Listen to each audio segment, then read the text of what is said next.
Hello students, myself Raghu Gurumurthy. I am going to handle what programming fundamentals and C programming for first semester BCA.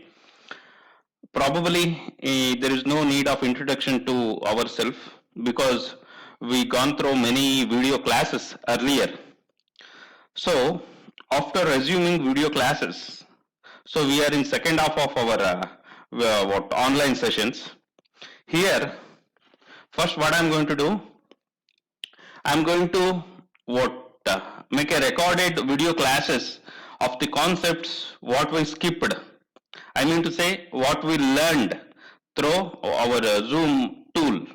Okay, because many students are admitting to first semester. So that's why, as per their request, I start with video recording of the classes what we learned earlier. Okay, so what actual syllabus of C programming consists of the first chapter, that is what introduction to computer. So here I need to clarify one thing for you guys.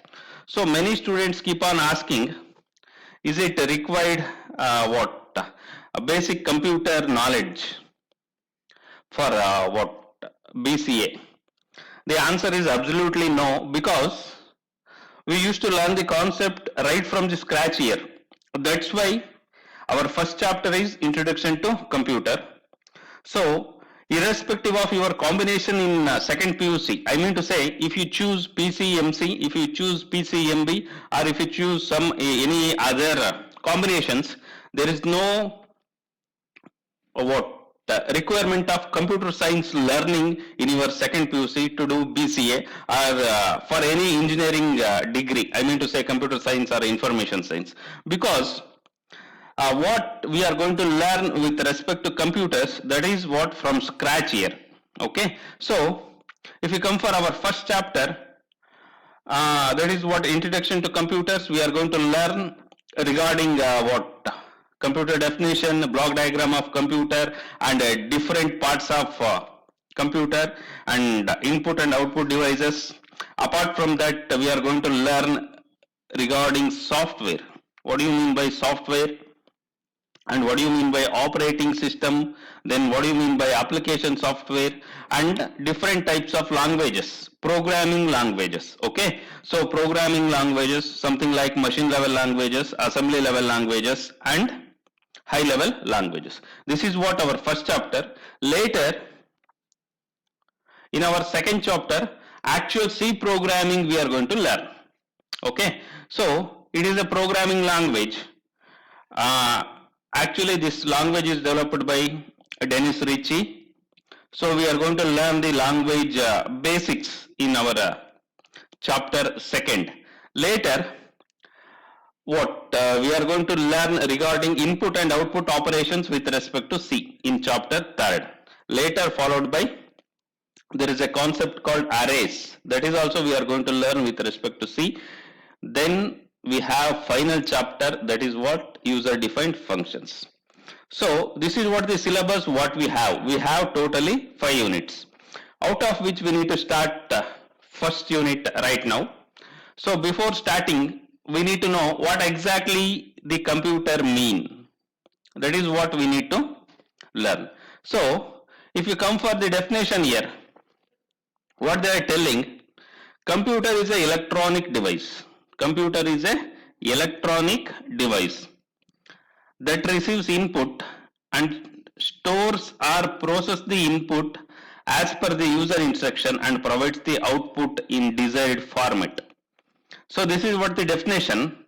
Before we jump into this definition, we need to know what do you mean by electronic device. Okay, see, the thing is, some devices, something like fan, then TV, mixer, these are what electric devices. Electric devices. These devices, they are using electricity and they are using motor or some relevant technology, and they are going to serve the purpose. When you come to computer, what we are going to call this computer is electronic. Okay, it means computer consists of transistors. Computer consists of transistors and integrated circuits. Okay, so these transistors are integrated circuits which are going to use electricity and make these ICs and transistors to work.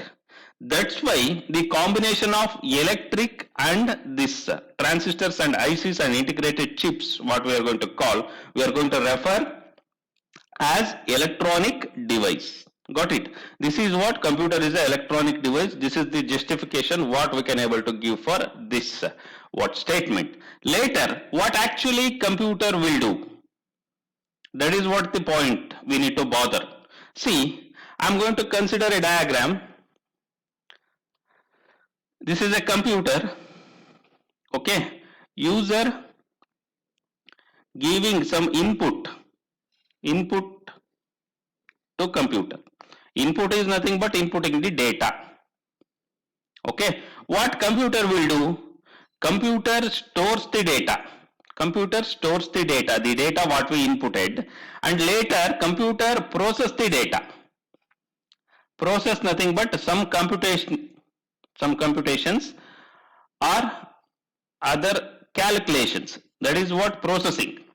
After processing, the computer is going to give output. Computer is going to give output. Okay, to whom it is going to give output? Obviously for user. So that's why what we are going to call, so computer is an electronic device which accept input from user. Okay, later what it will do, that input, on that input, the input gets stored, later it is processed. Okay, after that processing completes, the output is sent to the user again. This is what the definition is conveyed to us. Okay, see, look at definition. Computer is an electronic device that receives input, stores or process the input as per the user instructions and provides output to the desired format. Provide output to the user in desired format. This is what the definition of computer. Okay, later we have block diagram of computer system and functions of each block. This is what they think. Okay, so if you people look at block diagram of what computer, what actually it mean?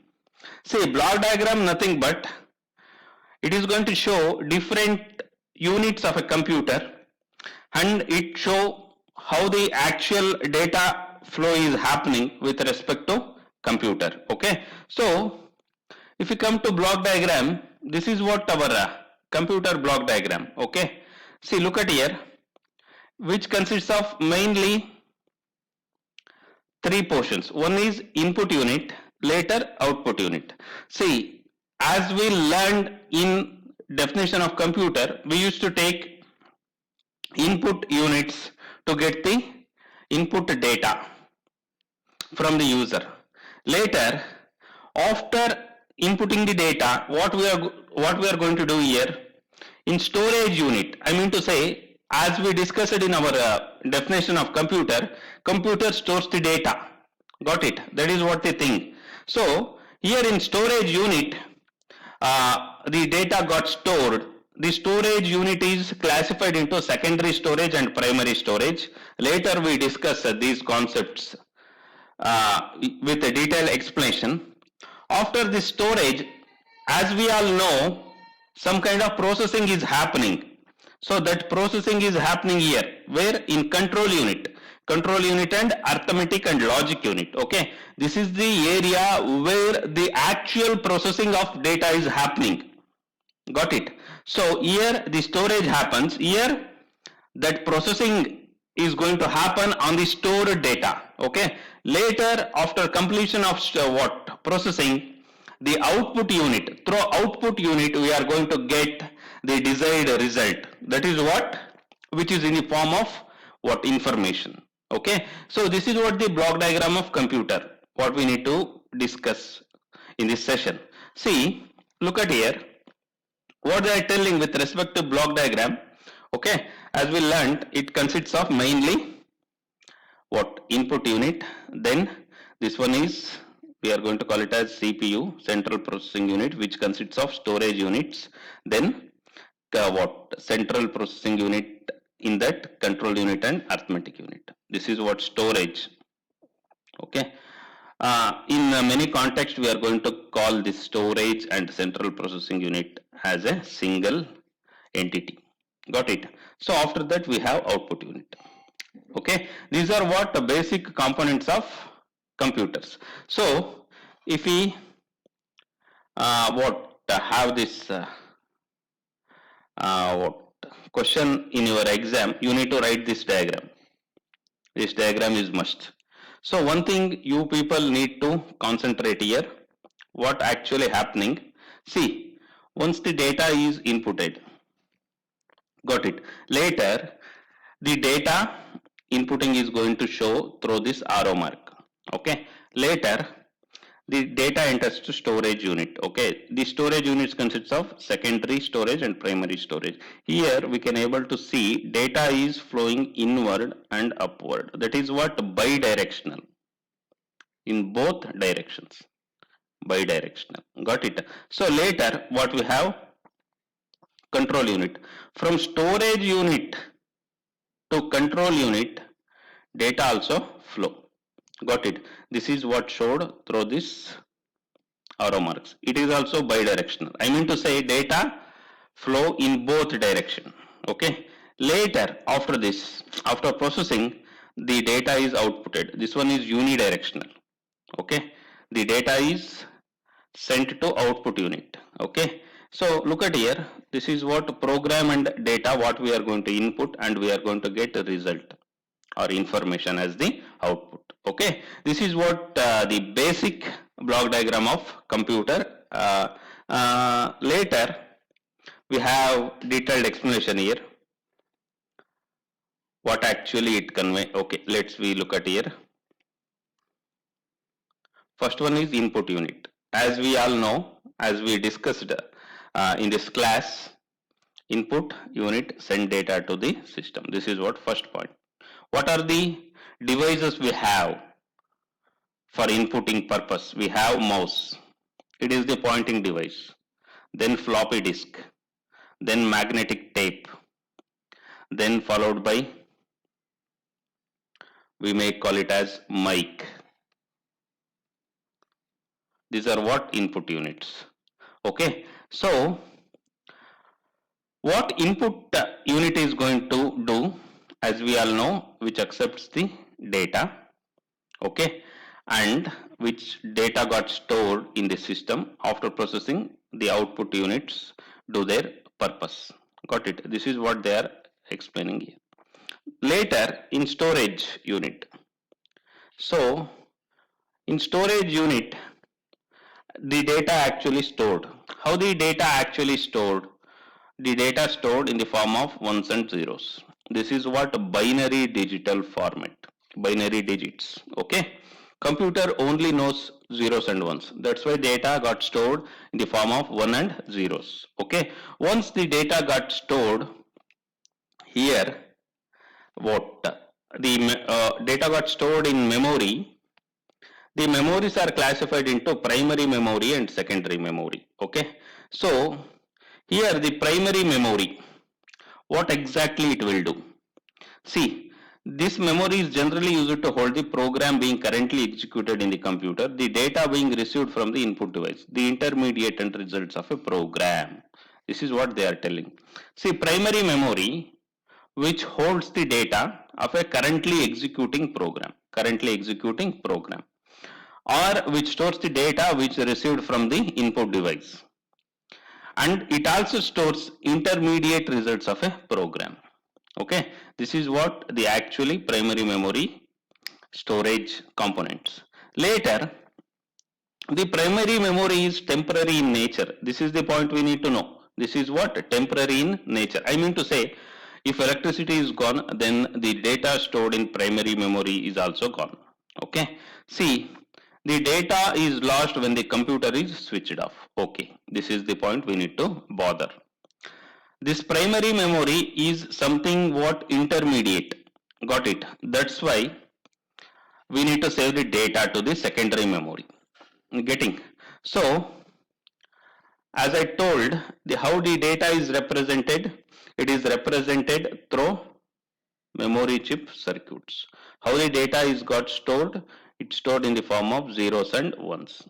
Got it? Later, so what they are telling, the central processing unit can access it directly with an amazing fast speed.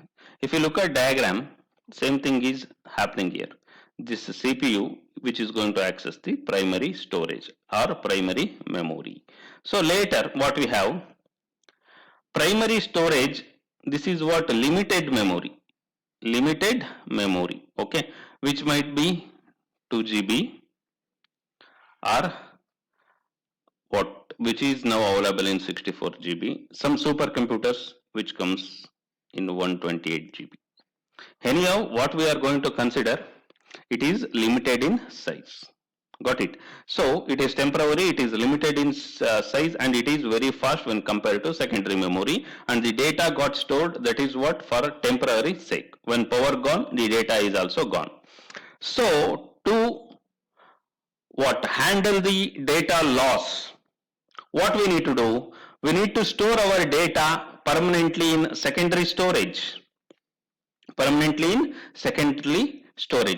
may call it as auxiliary memory. Got it? Suppose we are typing something, then we are what? Saving the document by using shortcut command Control S. What actually happening in that context? The data got stored from primary memory to secondary memory. Okay? So what actually we are going to store in secondary memory? Operating system, data files, compilers, assemblers, application programs, etc. These are the things what we are going to store in secondary memory. See, the program and data, if needed by central processing unit, are first transformed to secondary memory to main memory. This one is the main point we need to know. The data from secondary memory is transferred to main memory. Okay, later on we are using the data. Okay, so the results are also stored in secondary memory to main memory. This is the concept. Later, the secondary memory is what? Mass storage. I mean to say, we can able to have bulk space in what? Secondary memory, which in terms of TBs. Okay, so, and it is non-volatile. Non-volatile, nothing but permanent in nature. So if power loss, there is no loss of data. Got it? So later, some examples of secondary memory are hard disk, compact disk, and SSD, solid state drives. These are what recent secondary storage units. Got it? So this is what related to memory. Later followed by CPU and input and output devices. So we learn these concepts in what?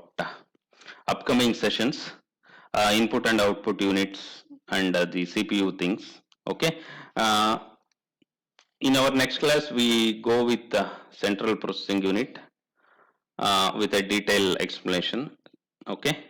Thank you all. Have a nice day.